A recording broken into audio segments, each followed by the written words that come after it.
FIA Formula 2 returns finally after a 2-month break. Welcome for the first time to the Losail International Circuit. It's time to get going for the sprint race.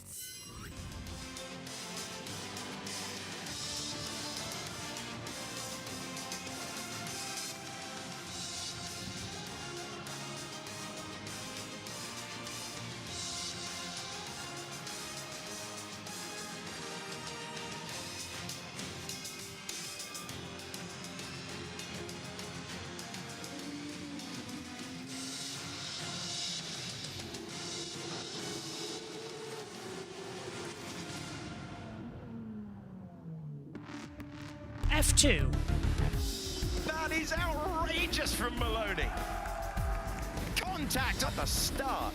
How did he do that? Down, immediate crash. Isaac Hadjar, he's won the race. Colin Pinto steals the race lead. Oh, heartbreaking Monaco. Man, are you joking? Oh my God. Correa makes the move. Victor Martins. Let's go. This is an astonishing journey. Grande oggi. You better give it back. Gabriel Bortoletto. Airborne. Oh my God, man. Kimi Antonelli with his first win. He's going to take it all the way. Whoa. Will they make it through there? Antonelli attacks. Awesome stuff. DRS for Isaac Hadjar, who wins the feature race. That was bold. Good job, guys. Last to first. Oh my word. It's Dirkson's day. Massive accident. Our 16th different winner of the year. All set then to get going once again in this wonderful new circuit. Welcome to round 13 of the FIA Formula 2 Championship. We're at the Losail International Circuit for the sprint race. 45 minutes on the clock around this 5.419 kilometre circuit, which has awesome abilities. This track as well, 23 laps ahead of us for this one, 32 for the feature tomorrow, 3 sectors, 1 DRS zone down the start-finish straight, elevation change at 4.18 metres. That mainly comes out of the last corner as well. It's a flat circuit designed for motorcycle racing, and yesterday we saw them flying off even in normal conditions. Alongside me once again in the comments box is Omi. Omi, it's been a long 2 months. Let's get going. But first of all on the grid, Jose Marti starting from the pit lane. Yep, absolutely. F2's back. Marty, though, right now not in our picture in the pit lane as well. But we've got Ollie Behrman on pole position, up alongside the man in the championship contention. A driver who finds himself having a little bit less pace so far this weekend compared to Bortoletto, compared to Aaron. This is the race that he needs to take advantage of his grid spot and try and take victory. The start of the race is going to be critical, and then after that we are going to see some aggressive racing hopefully, but a critical day for Isaac Hadjar. Could be crowned a champion this weekend, might likely go down to the last race of the season as well. Here's your starting grid then. Right at the back, Clan Shields is 22nd with Rafael Villagomez starting in 21st position. Christian Mansell lines up 20th with John Bennett in his first ever A2 race, lining up in 19th place. 18th for Emil Cordier with Zane Maloney starting in 17th. Joshua Durskin starts 16th with Rito Mayata lining up in P15. Luke Browning then takes 14th alongside Max Esterson. He lines up 13th. And then on the 6th row, it would just be Kushmaini with Jose Maria Marti starting in the pit lane as well. But Kushmaini did get a penalty coming in from qualifying. Top 10, Andrea Kimi-Antonelli is 10th with Paul Owen in 9th position. 8th on the grid is Gabriel Bortoletto. Could he be the champion this season? Could then be promoted up to Sauber next year? Victor Martin starts 7th. Dina Boganovic is in 6th with Richard Verschoor in P5. Jack Crawford then takes 4th.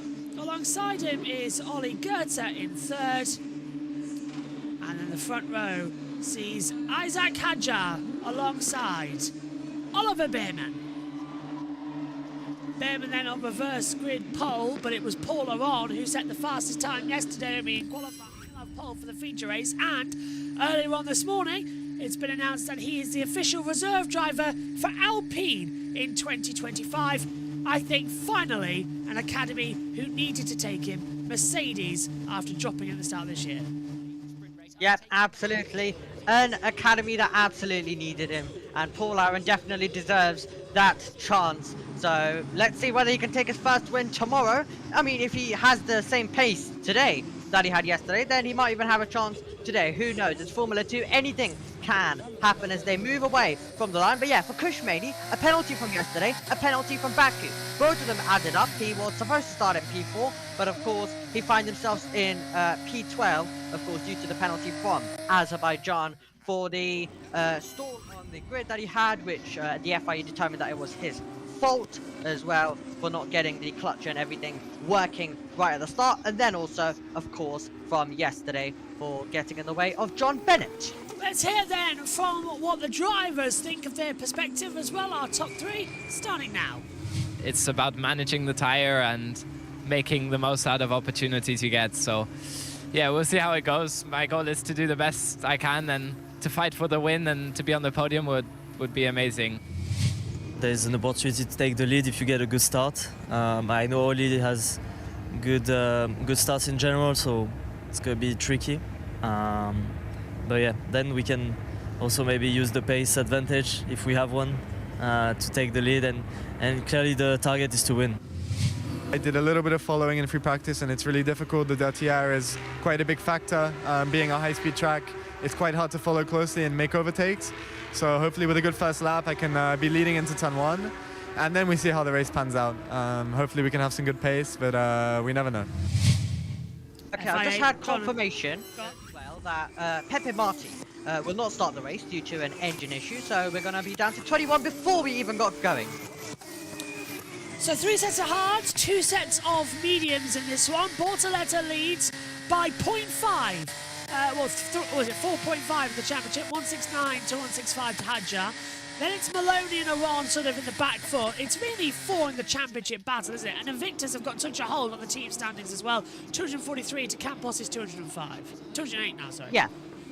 And and with Campos now, we find ourselves, of course, with only 1 driver remaining. Pepe Marti was supposed to start in 11th. He's already gone due to all of the Mechachrome stuff continuing here as well at Qatar. Zane Maloney is in his final ever Formula 2 sprint race before he heads over to Formula E next week. He'll have his final start tomorrow, but here is Oliver Behrman then getting himself into position. Start's going to be all so critical under the lights with Rene Rosin watching on as well. His final few races in Formula 2 before he gets to Formula 1, and same applies to Gabriel Bortoleto, who is just going to be trying to get some points out of today's race as well.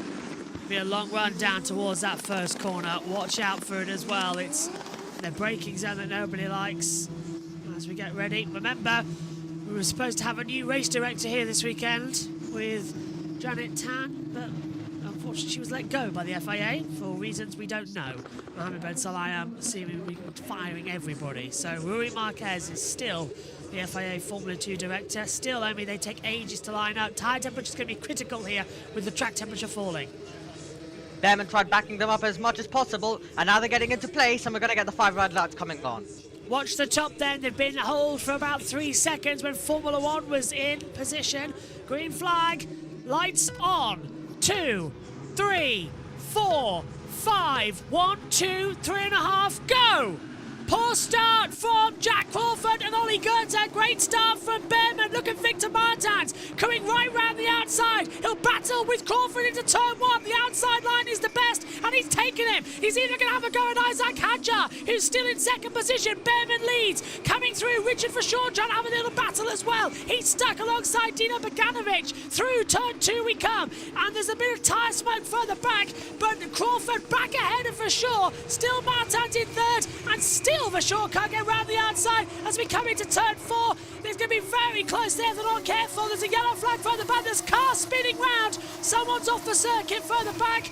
Can't see. Yeah, someone's got the gravel trap. It looks to be one of the VARs, Omi.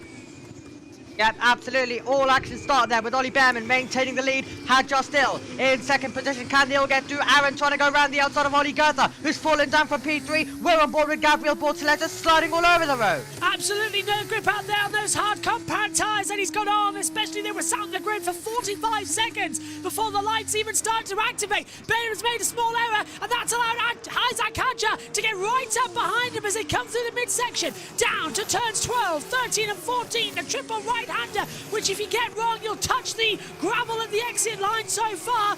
But Hadjar is sitting behind Behrman. They've already pulled out a gap. I'd love to tell you what it is, but it's not telling me on our monitor just yet up here in the commentary box.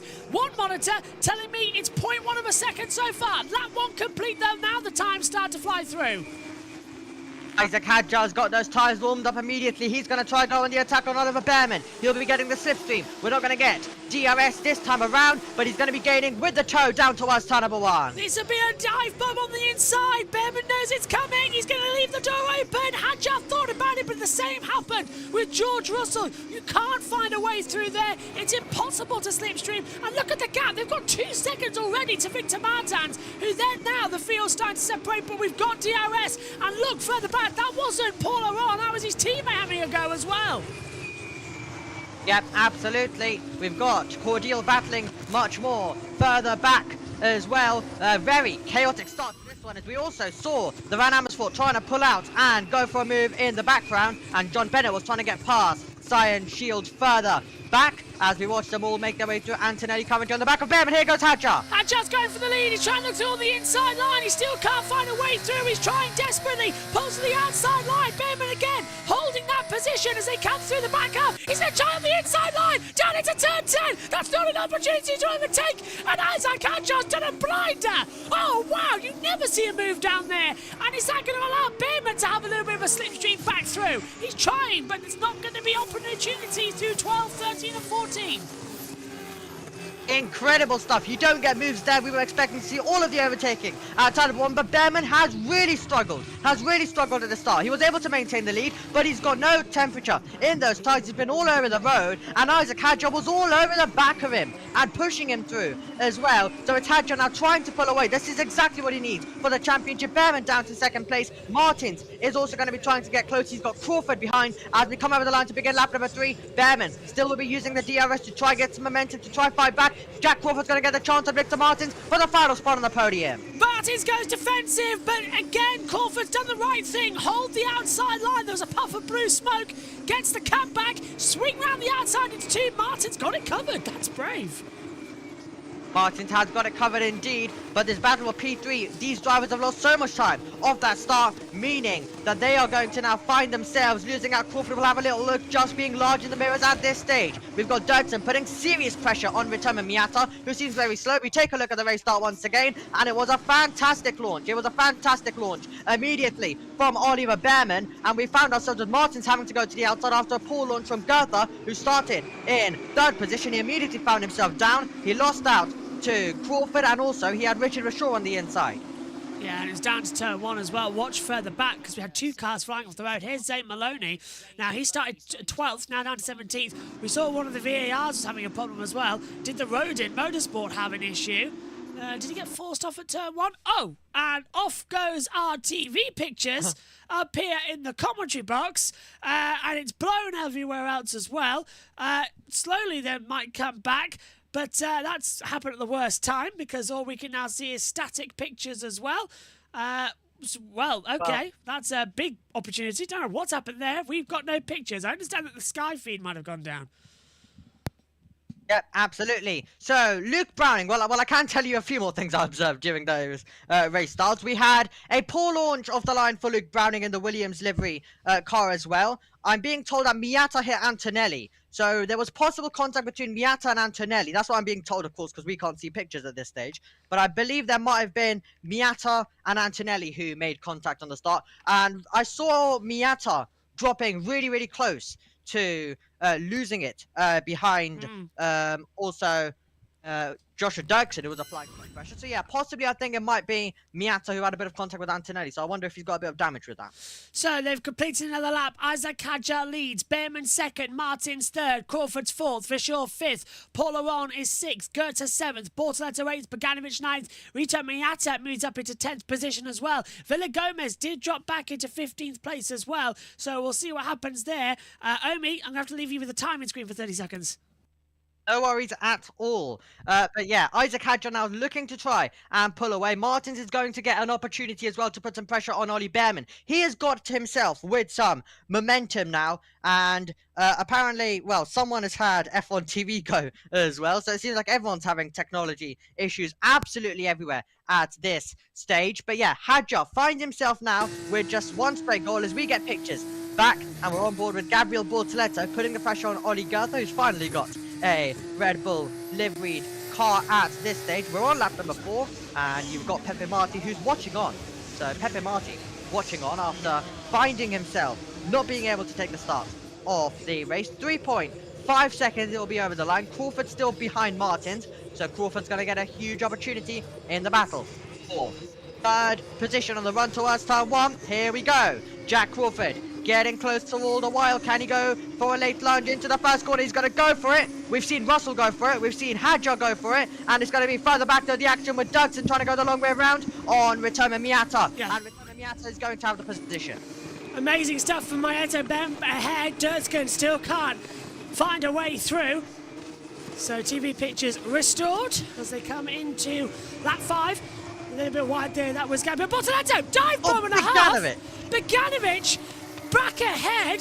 That was a great little switcheroo on Goethe. Goethe's really dropped down. We were talking about him possibly being our 17th different winner of the year by the end of the 23 laps, but it's Bogdanovic who dives to the inside and gets through. He's got a problem. That's why. Bang goes the Mechachrome. Fire from the back. Oil on the circuit. They might have to red flag this one, and that is not the way we need a Formula 2 race to happen. Mechachrome goes bang, Goethe out, and safety car, maybe even red flag. Yeah, absolutely. Well, I wondered how Bogdanovic just got to the inside like that. So it turns out that we've got green flags back out there on the circuit now. But yeah, it was an issue. That is why, with smoke absolutely everywhere, Keller's back out. Can't believe Rui Marquez hasn't instantly deployed the safety car. That needs a fire truck immediately. Oil on the circuit as well. If from that location, it might even have to be a red flag. Now's the time to pull out at least a virtual safety car. We've seen F2 cars flying off the road of their own accord, Omi. They might do it now as well. Oh, and now I've lost Omi on Wi-Fi. Martin's under pressure down to turn 1. Crawford's going to try and force his way through on the outside. Hasn't worked out that time.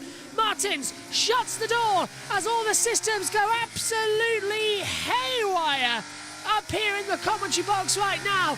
Crawford having the attack, and there's the virtual safety car confirmation. So the virtual safety car is out. Martins and Crawford will back off. Hadjar and Behrman right there. How much damage, though, is on the circuit? That's the question you need to find out. How much situation are they going to have? How much pace have they lost in total? So the VSC for now, no sign of the full safety car. Oh, and yeah, they've got the fire extinguisher on as well. Oh, and my laptop's completely gone off on that front. So we'll hopefully get pictures back in a second. Virtual safety car deployed. Ollie Goethe out. He's managed to pull it to the side of the road, so hopefully it might not need a safety car, but how much, if there's oil on that circuit, we'll soon know about it. Alex Shakes, Alex Brundle. Like the fact that the track temperature and the air temperature is towards the cooler end. I look again at that technical issue for Goethe, and relatively fundamental. Unfortunate for him in what was a great opportunity to score his first points behind the wheel of a Formula 2 car. Yeah, frustration for him. He comes to a halt at turn 10. The marshals dealing with it immediately. And just to check in, here you go, change of championship lead as it stands. 25 points on offer tomorrow. It would be Bortoletto's right of reply. He's going from second on the grid tomorrow, but Hadjar, as it stands, taking the championship lead with 3 races to go in this weird and wonderful Formula 2 season. Gives you a feel for what the drivers are going to be up against as they wait for the virtual safety car to be removed. Weaving there, everybody really worried about graining of the left front in these long radius corners, and that damage can really cost you later on, especially if you have to follow cars ahead, lose a bit of air, lose a bit of downforce off the front wing, and therefore fall backwards. Bortoletto will be trying to limit the amount of points lost, and will look to be on it as the virtual safety car ends. And it can be withdrawn at any time, so we will go back to... Oh, lock up, lock up, lock up! Martins goes back through, Crawford loses out as we go back green, wow! By, that was just an attempt to miss the back of the ART of Martins. That's one way to fire up your tyres around here. Late lunge, is there a way through for Aaron, who will start on pole tomorrow, but he's trying to take 5th place away from the orange MP car of Richard Verschoor. The green flag is flying again at Laseo International Circuit, and it's Hadjar, Behrman, Martins, Crawford, Verschoor and Aaron, and it's tight for so many positions. Crawford alive to the restart, but Martin still has P3. Crawford tried to anticipate it, didn't he, and just went that little bit too early, had to hit the anchors. Paul Aaron dominated qualifying yesterday, but now the Alpine reserve driver for next year will have to make his way through a little bit of traffic if he wants to take good points out of this one. Ollie Oakes moving from high-tech to the position of leading Alpine. He's seen the data, he knows what the Estonian driver is capable of, and very interesting, they chose to make Paul Aaron the reserve, considering that they have a full driver academy there, so that really says what he's been able to do. Hadjar decided to go for the medium tyre. He's reporting that medium tyre, Alex, is falling away. Last time around, he was 2/10 slower than we saw Oliver Behrman go, and that was on the restart lap. On board with Gabriel Bortoletto, trying to put the pressure. Oh, and there's a scrap going on between Crawford and Martins, and there. Yeah, Martin's trying to go back on the inside line, and he still can't do it. Crawford sweeping on the outside. They are really together, and we've got Hadjar in there as well. So the pair of them desperately trying to get through. We're trying to reset our systems up here in the commentary box as well. We can't get in touch with Omi just yet. Martin's on the inside line, down into turn 10. Crawford's trying to swing around the outside. Isaac Hadjar's right there with him as well. Nose to tail stuff here. In FIA Formula 2, Villa Gomez and Esterson have been noted for a turn 4 collision. So all going off here. Hadjar leads, and now we're seeing Bortoletto trying to go right around the outside of Paul Aron. I'm afraid you're not going to get any traction there. He did try. Nose to tail stuff. Sweeping back. Still nothing. Still not allowed. And still desperate to get through with an opportunity to overtake. So far, so long, and thanks very much for all the fish. There's nothing going on there. And they're all caught up, aren't they, behind Martins. Crawford wide there on the outside of 15. You can get away with it. It's obviously going to cost the...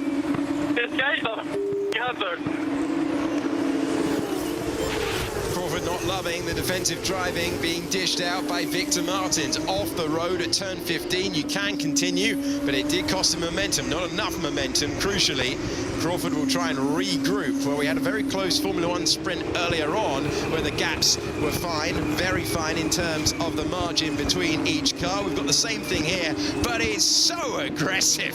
You're one move away from tumbling out of the points. This is a good run for the driver that we're on board with. Does he go to the left? Does he go to the right? Gabriel Bortoletto trying to find a way by and score more points for his championship challenge. He's heading down to P2 in the standings as it stands, but is Hadjar, our race leader, on a tyre that will fade fast? Limited option around the outside of turn 4, tries to cut back through the exit of turn 6, but realistically he's going to have to wait for the universal DRS moment down the front straight. Here's that moment again between Victor Martins hitting the delta, which is on their steering wheel to relate to the virtual safety car. Crawford tries to anticipate it, make the lunge, and just overcooks it slightly. Had a look again on the restart, down towards the outside of turn 1, and this is the moment we came to late. Victor Martins just about gets away with not having run him completely out of road there. That's about as robust as he can be, I think, in that Alpine livering machine. Yeah, on the very limit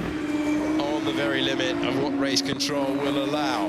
The gap is coming down at the front of the field. Personal best sectors, Sector 1, Sector 2 for Oliver Bearman, who's going to put that together, and his best lap of the race is 0.4 of a second quicker than Isaac Hadjar, who built a gap over 3 seconds. Did he leave any rubber to use in the final stages? And this story is about to continue on board with Victor Martins. There's a difference in traction, but he's placing the car nicely at the moment. Crawford looking to use the superior traction of those hard tyres. That lockup won't help though. That's what might save Victor Martins here. Remember the lockup he had while he was trying to miss the back of him behind the virtual safety car? That tyre will now be damaged and may suffer with it, and it's an extremely loaded tyre, that left front around this venue. Crawford, though, still all over the back of Martins in a challenge that's going to get more and more difficult as the race wears on.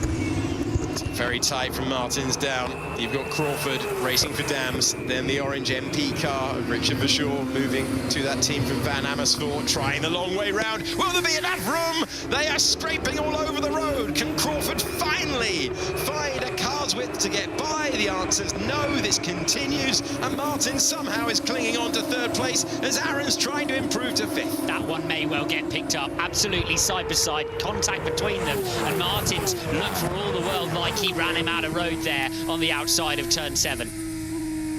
How hard is it in this situation, Alex, when the head is hot, when you've got the adrenaline pumping and there's been multiple laps of this, to keep the cool head that you need, because he knows he's got the pace?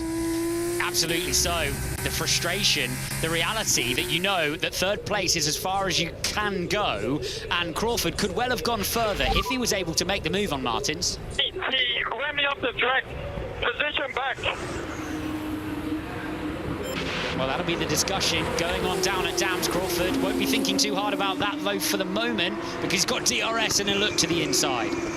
You've always got the option there to try and frighten your rival off the road. He's trying to turn it into a traction race. He's trying to look for an inside line, because every single time he's had the momentum, Alex, he's been on the outside, and he's given Martins a chance to throw that elbow. Yeah, well, he still can't get through at the moment as well. Still got no OME. There's a major tech issue that's somewhere around the line. Hadjar leads. Estes just past Cordial. We're seeing a replay. So Victor Martins defending the inside line, but Crawford was too off the line. He didn't force him off. Crawford should never have been there in the first place. It's not part of the track that typically you're allowed to go side by side. He did push him. No, that's just the normal racing line. Martins pushed him to the normal racing line, Alex. Off the racetrack, so we'll see if they go into any further detail. We still continue that way around. Want to give you an update for the head of the field at the moment. Isaac Hadjar continues to lead, continues to have the bonus point for fastest lap, but that gap has come down from 3 seconds to 1.9. Bearman making inroads last time around. That's the 3rd lap in a row. Bearman is catching Hadjar. Absolutely is. Hadjar losing a little bit of time, and it's a lot of time actually now, isn't it? 0.6 of a second. Bearman now 1.9 seconds back, and at that rate, within a couple of laps, Bearman will be regaining DRS on Hadjar. Exactly what we saw at the beginning of the race is being reversed. Bearman's kept his head on, hasn't managed to stay within the DRS as we might have expected he would have done, but now has more performance, and you can see all through the field, those on the medium tyre, Martins and Hadjar at the front of the field, struggling. Crawford having a look once more. Crawford trying to go around the outside, hasn't worked out. Martins still holds it. Remember, Hadjar and Victor Martins on the medium tyre. Everyone else on the hard tyres in this battle. Cordial, then we get Shields and Gomez, they're on it too, those mediums. But it's the hard tyres that have the advantage in this race so far. Lap 12 of 23, past half distance here in this race. 3 seconds. Can Bearman take that place back and score another win in what has been a very tricky Formula 2 campaign for Oliver Bearman, who starts the day down in 15th in the championship, 2 wins to his name for a Prima team, and he would have been expecting a championship challenge. The upside to all of this, he's got a shiny Formula 1 contract next year with the Haas Formula 1 team. Another man Royal Riding on board with, moving through to Formula 1, and Aaron being very patient here behind Richard Bashaw in his new berth this weekend. Richard Bashaw behind the wheel of that MP, moving across from Trident and ceding that position. Bashaw and Aaron just playing the waiting game because they know that Victor Martins up the road, as soon as he gets shoveled offline by Crawford, which is bound to happen sooner or later with the overtake happening, will descend through that pack. He doesn't have the grip and increasingly won't have the pace. So they're waiting, playing a little bit of a waiting game in that pack when it all goes off ahead of them, and they hope to try to take some kind of advantage. They're in a bit of a DRS train that they need to be braking, but just waiting to keep the pace to the end of the race. 13 of 23. The hard tyres will be taking punishment as well. Obviously, the medium's taking more punishment, but the hard tyres will still be suffering. Miney has gone up to 13th position. He's just made a move on Browning further down the order outside of the points. But it shows you the tyre wear on that Victor in really great shape. Last time around, the margin that Behrman was quicker came down a bit. A good lap for Hadjar, trying to stabilise the gap at 1.5 seconds. Not much left for him to lose before Behrman gets DRS, and it is the headwind so far on the evidence of today. Well, it doesn't make it slam dunk, but DRS with that barn door of a rear wing, very useful. The difficulty is following through the final corner. If you can get out close to the driver ahead, then the DRS and the headwind are enough. Of course, drag reduction system reduces the drag of the rear wing. The more headwind you have, the more drag there is to reduce. So it makes it far more effective, and that's what we're seeing down towards T1. As you say, Alex, it's not a slam dunk every time because of how far behind drivers tend to come out of that final corner. Victor Martins has done a great job of clinging on to that third position spot. Behrman homing in on Hadjar, and there's a lot to be said for management of the surface temperature of the medium compound tyre. We've seen it all year. Drivers back off, do a couple of slower laps, then get the tyre back under control, and they're able to cling on even longer to a compound they might have appeared to have worn out. 1.2 seconds, the gap at the front of the field. Then there's an ample gap to the final spot on the podium. Again, Crawford decides to break out of the slipstream, and 1.2 seconds is the gap. Hadjar ahead of Behrman, and then Martins still hanging on to P3. This is the move I was telling you about a minute ago. Kushmaini, one of our race winners this year, managing to get past Browning. He's a Williams Academy driver, hence why the ART is painted in that colour scheme, and Maini able to get by 3-4 times the podium finisher this year, Kushmaini. Yeah, lovely stuff from Maini. That's what happens when you get yourself in the correct position around the final corner and make your way through with DRS. Browning had a bit of a tricky weekend, hasn't he? Found himself in the gravel a couple of times. The driver who'll get a run in a Formula 1 car later on in this season, but it hasn't been completely smooth sailing from Luke Browning throughout this weekend in his third race now behind the wheel of Formula 2 car. Had a conversation with Ollie Behrman back in Austin when he was in a reserve driver role, and I was like, what are you actually doing with your time at the races when you're not behind the wheel in an FP1 or anything like that? And he said, trying to learn every single role in Formula 1. He's observed the sort of management that you have in F1, and he is just incrementally inching up to the back of the Campos. So you look at the Campos team, and methodically making his way back to P1. He knows he's got laps in hand. Also, the lap 8 turn 1 incident involving Martins and Crawford has now been noted, only noted, not yet under investigation. Absolutely so. They've had a look at it, and they're going to continue to have a look at that one. I think it adds a lot of mental load, actually, to the drivers to be trying to sponge all the information that they possibly can out of the Formula 1 team they're connected to, while having a completely separate racing program in a spec car they need to try to optimize, is really, in some ways, quite a lot to do with what they're going to do at the next level of Formula 1, but in other ways, entirely different. And I think that drivers use a lot of their extra mindset space trying to do that. We often see drivers come out of their FP1 runs in a Formula 1 car and then struggle that weekend in Formula 2. I think Oliver Behrman has been one of those drivers on occasion. I remember Roy Desani jumping in and out of a Williams and then really struggling on the weekends. He did so as well. So it's tough for drivers, but that's the kind of mind capacity you need. Let's try again. Omi, can you hear me?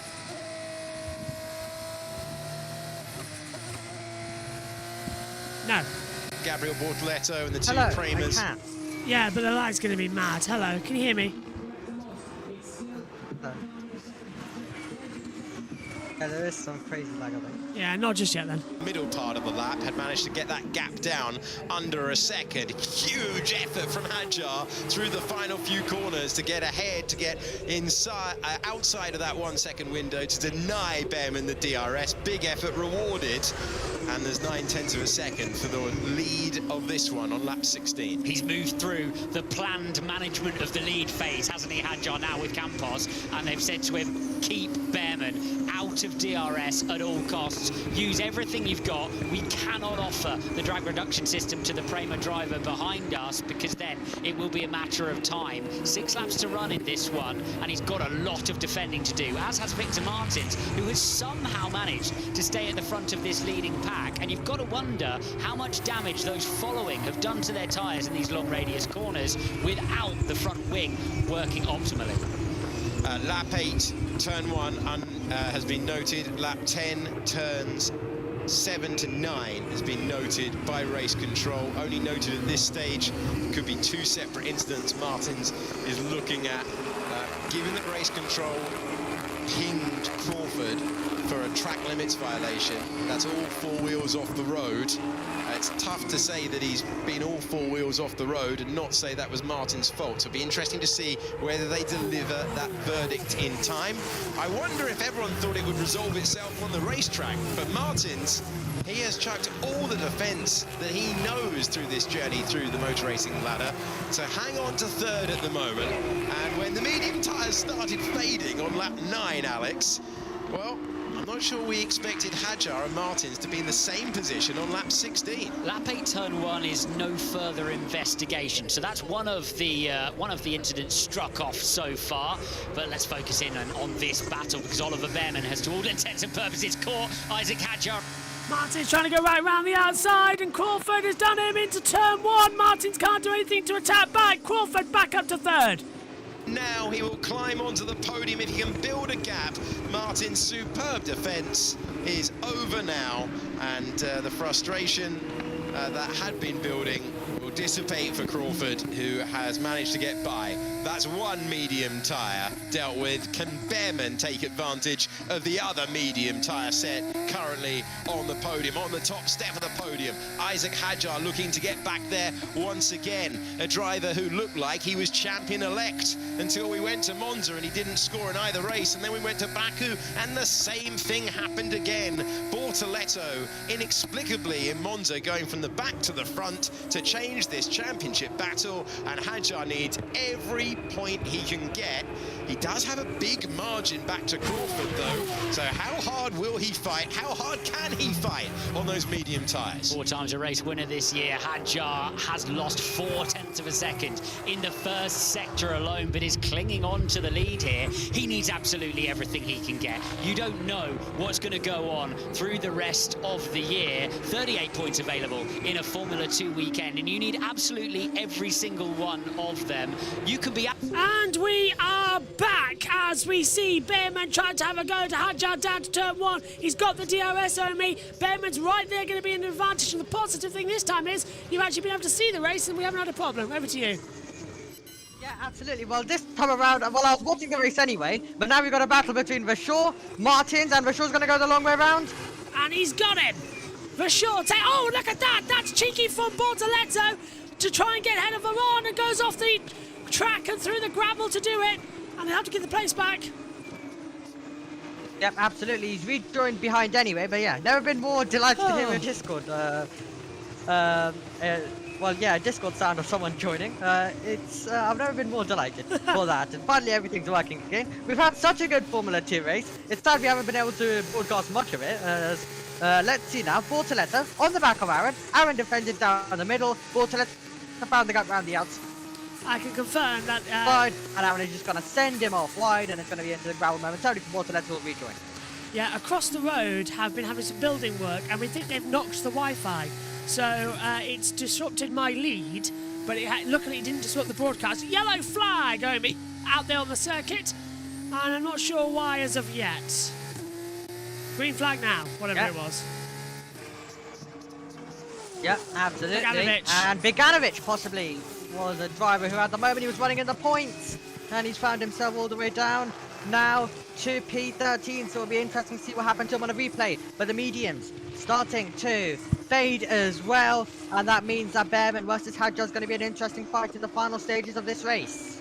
5 laps to go, lap 19 of 23, and here comes Behrman, right on the back of Hadjar. Can he look to the inside? Not this time. We'll say thank you to Alex Jakes and Alex Brundle for filling in there. I'll send them a thank you later for letting us borrow it. There we see again, move down to turn 1. That's very late defensive from Iran. Meantime, into the first corner, 3 wide. That's going to be a bit interesting, though, to see if Maeta can hold off both Maloney and Durtsken. Maloney does have a go left and right, cuts back to the inside at turn 2. Maeta didn't know he was there. That's close. Oh, my word, they nearly drifted into each other, Omi.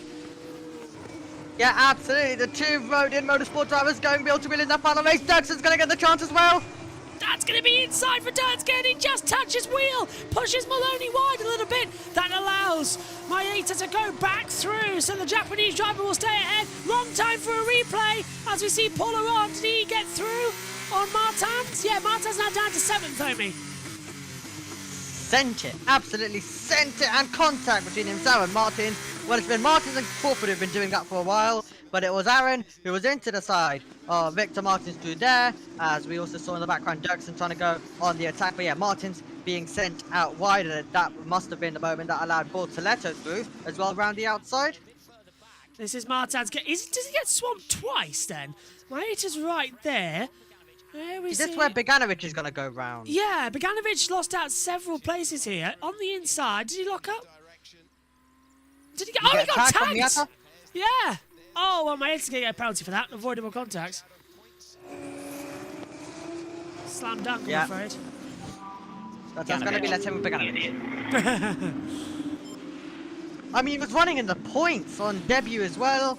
He starts 4th tomorrow. That'll be a huge disappointment for him. The championship leader coming into this, trying to get more points out of today, and he's going to try his best to get past Aaron. It's 4:10 sitting for the leader of the race. This is going to be really interesting to see whether Behrman and Hadjar, who's going to win between those two drivers. It was too late for Crawford, Rashaw, Aaron, Bortoletto. Martins played a massive part. He's now up to 8 and 1 single point. Martins played a huge part in making sure that it's only Behrman and Hadjar all debating for the positions, because Martin's defense was brilliant, and it seems like he's still having to defend from drivers like Maloney, Durtsken right now.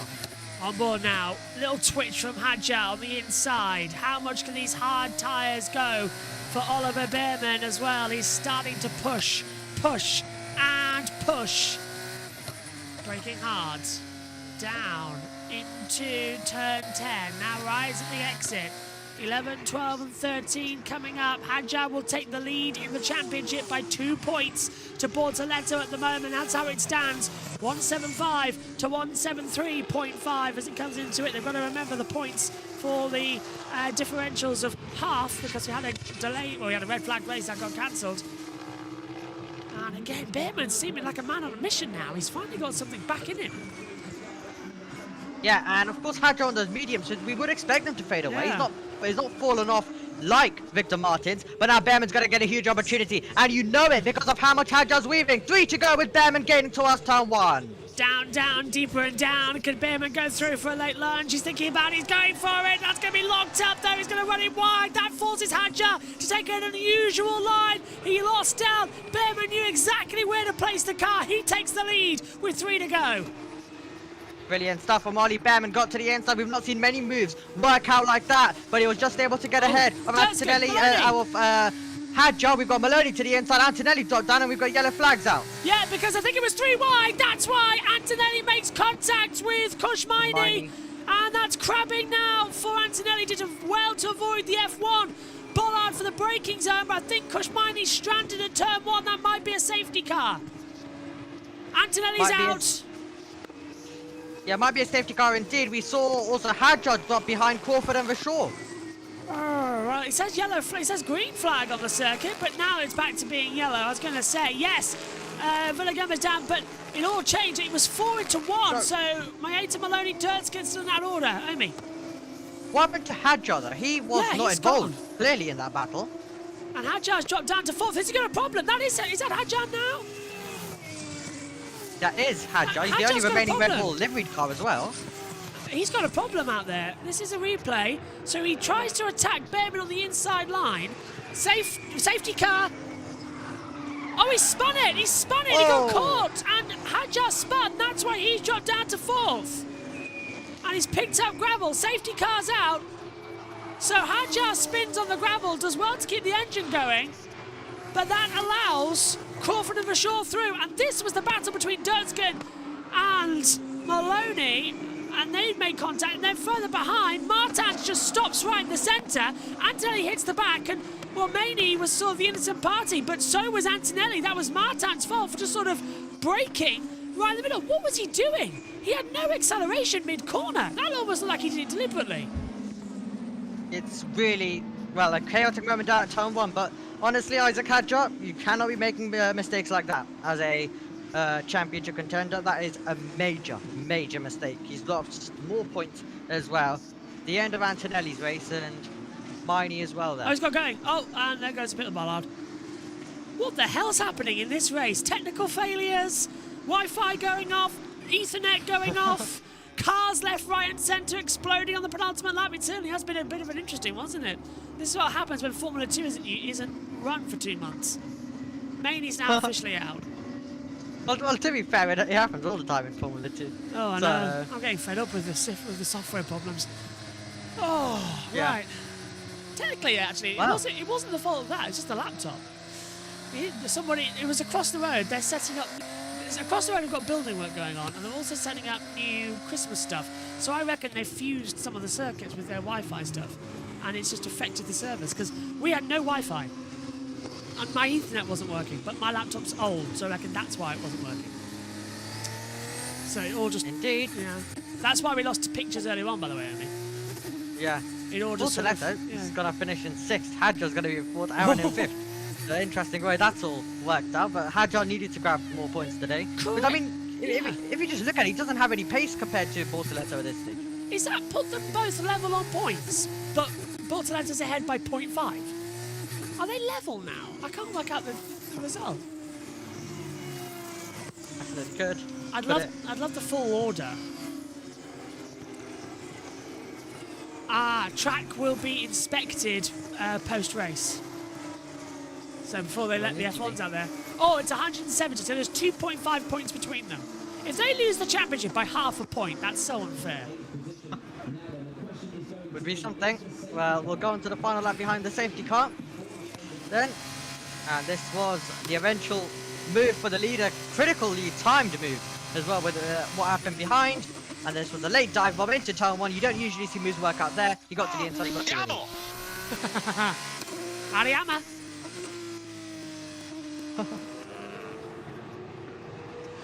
Nicely done. And then this was the spin. Just lost it. We saw that so much in practice. Just getting caught out on the exit. The rear steps out here. Last lap. The race will end behind the safety car.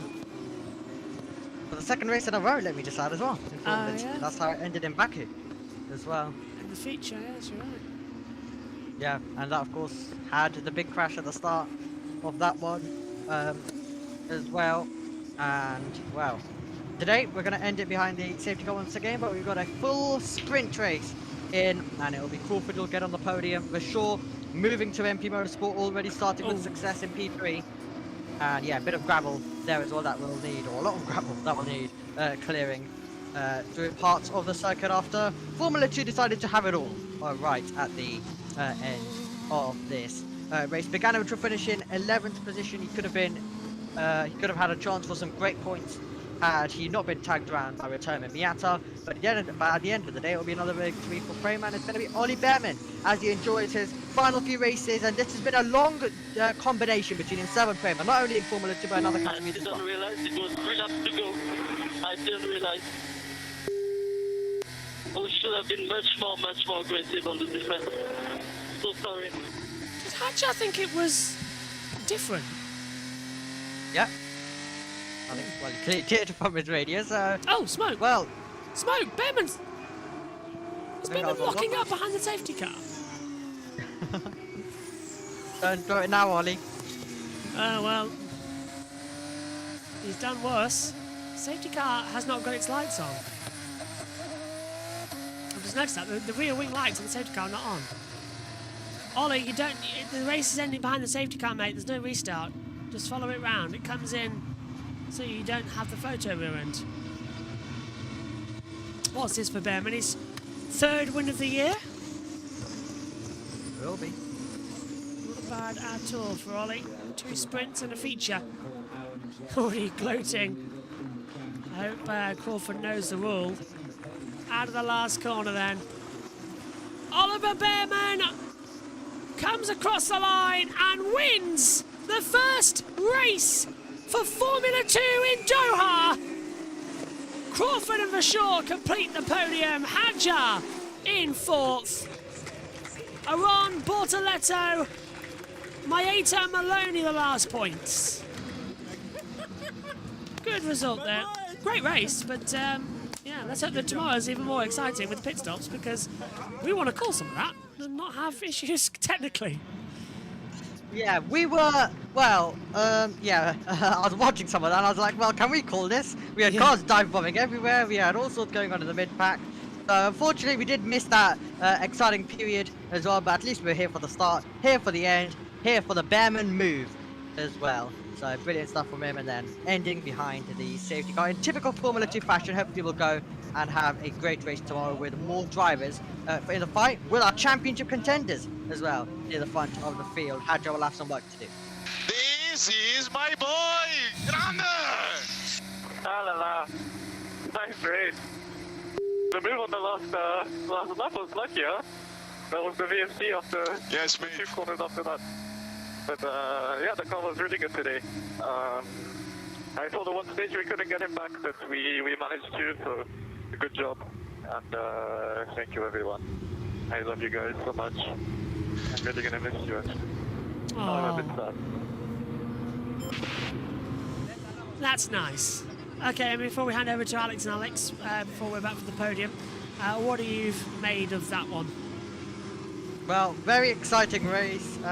There was a little bit of concern whether it'll either go down as the most boring race or it'll just be exciting. We got a race that was in the exciting category, but I think in Formula 2 you can get even better than that. Welcome back, bravo! Thank you guys. Oh, I'm back on the podium with you guys, thank you. Talking about a history with a team, Richard Verschoor rejoined MP Motorsport, his countryman, and finds his way back onto the podium, which is impressive stuff, isn't it? Rejoining a new enterprise, a new way of working, albeit one that he knows from other formulae. And, it was a great performance from Verschoor, patient performance, let it all go off around him. And Jack Crawford was really the danger man throughout that race as well, wasn't he, for Dams? What could have been if he'd been released just slightly earlier from his battle with Victor Martins in the early phases of the race? Carlos, are you coming with me on the podium? Mate, for sure this time. This time it's you. I'm gonna shower you. Yes, please. I want to be completely wet. Driver, engineer and driver looking forward to the celebrations as they bring it all the way to the line, and Behrman, having completed all the work. Talking about the timing, having to make that move, made it at the earliest opportunity that was viable, really. And he pulls up in P1 as everyone else makes their way back. The top three make their way to the racetrack. Clobber of the board as they do so as well. And this ultra-competitive Formula 2 Championship continues. The win in the balance all the way to the end. Split strategies as well. But it was Behrman at the finish after the move at turn 1. And look what it means to the British driver. Yeah, meaning a lot to him.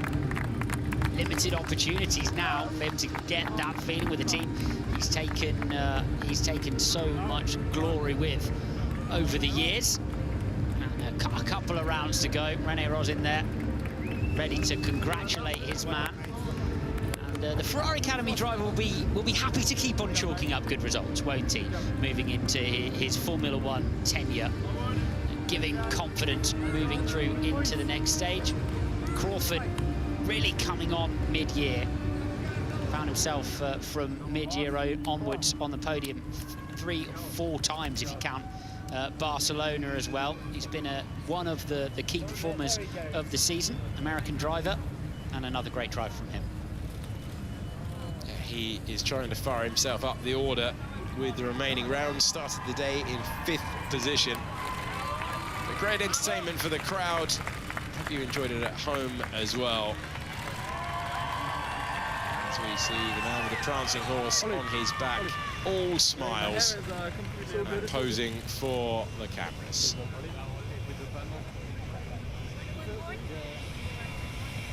He will focus on a final week in Formula 2. Man who was the 3rd place finisher in Formula 3 when he ran in that championship. And so impressed Haas when he sat behind the wheel of one of their cars. That's the direction for Formula 2. Says the podium is that way, sir. Yes, and I suppose returning Formula 2 drivers have a new podium to find, don't they? What a great first race for Qatari Formula 2 racing. A lot of action. And a lot of drama for the drivers to undertake. Some good wheel-to-wheel stuff as well. And this was the moment that the final box was ticked for Oliver Bearman. The safety car pulled in, and he pulled in front of the checkered flag. The job done on the racetrack. His dad celebrating once again. And this was the moment that he was cheered out of the car by his team. That's a great shot for both team and driver. And they're celebrating once more. It's been an ultra-competitive championship year. 16 different winners, 20 drivers on the podium, and plenty of entertainment on that main straight. It has to be a brilliant move if you're going to get by there. But he did it all over the curb. Yeah, it really did. And you've got to end the negotiation straight away, haven't you? If you try and make it down the inside of turn 1, because it's so easy then to try to keep you footed, hang it round the outside. You've got a copy, flip and paste turn 2 to continue your discussion over whatever position it is you're going for. So Bearman knew he needed to go for it. As he mentioned over the radio, really a case for getting the move done as early as possible, wasn't it? Because little did they know there'd be a safety car moments after. You had a good move, no? Mate. I just went for it. He spun right after. Yeah, then I looked at my mirror, he wasn't there. I was a bit confused. Yeah. I lit up, he was flying. I was like, oh, Martin's as well. Victor was... I was out of breath trying to stay with him. Then... but he was in turn 6, I think. I was like, oh, turn 10. Well, that was a bit... But you passed him? The one at T7 was the work. This one. Yeah, oh, this is bad. He took a penalty for that? No. No comment. Then Aaron sent it. When I had a mirror facing to the sky. Oh, it's every race like this. It's so the right one. Both of them for me. At one point when I was about to pass Victor, I had no mirror. But the grip is insane. Until it doesn't. But he is. He just drives him off. How did he know? Yeah, where did he go? In a bad start. Yeah, I guess it's so hard to do. Martin's no! My start was not really for hard, but then I saw Victor on the left. This was... It scared me because I thought I had a good start and I was about to drive to the left and then I saw Victor. I saw Victor on that one, I was so confused. Yeah, Because my start was even better than that. Oh, that's not good. Oh, it was slippery there. Yeah, he was really the wind or something. He was really struggling there and with the front left. Oh, you finished before? Yeah. Mate, high speed, I had so many scary moments. Me too. Got a money's worth in the cool-down room, didn't we? They played him all the highlights from the race. Great to hear the thoughts from Richard Verschoor, Jack Crawford, and our race winner, Oliver Bearman. And they will be shooed to the podium to begin the celebrations in a few moments' time. And that's what happens when you perform for the Ferrari Academy. They come out in force after you've taken the win. I think it's really great to see that. It gives not only the driver who finds himself on the podium, but all of the other drivers connected to these academies, heart and knowledge that the next level of motorsport is watching, as they are, of course, everything that they do. And it's fabulous to see them supported by the academies as Richard Verschoor makes his way onto the third step of the podium. Yeah, Richard Verschoor had to stay patient in that battle throughout. He returns to MP Motorsport with a 13th podium in his career. Jack Crawford on the rostrum once again, and that will be a 11th podium finish for Crawford, but it's a 7th career win that Oliver Bearman is celebrating with his Prima team. And that's where we're going to have to leave it, I'm afraid. Ollie. Are you sure?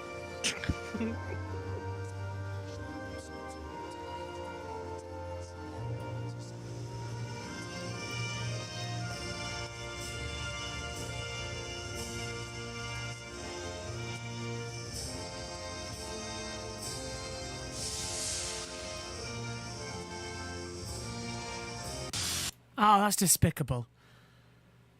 So Sky literally give us an extended build-up show and then rob us at the end?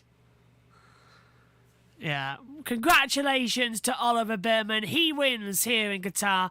Only closing thoughts from you?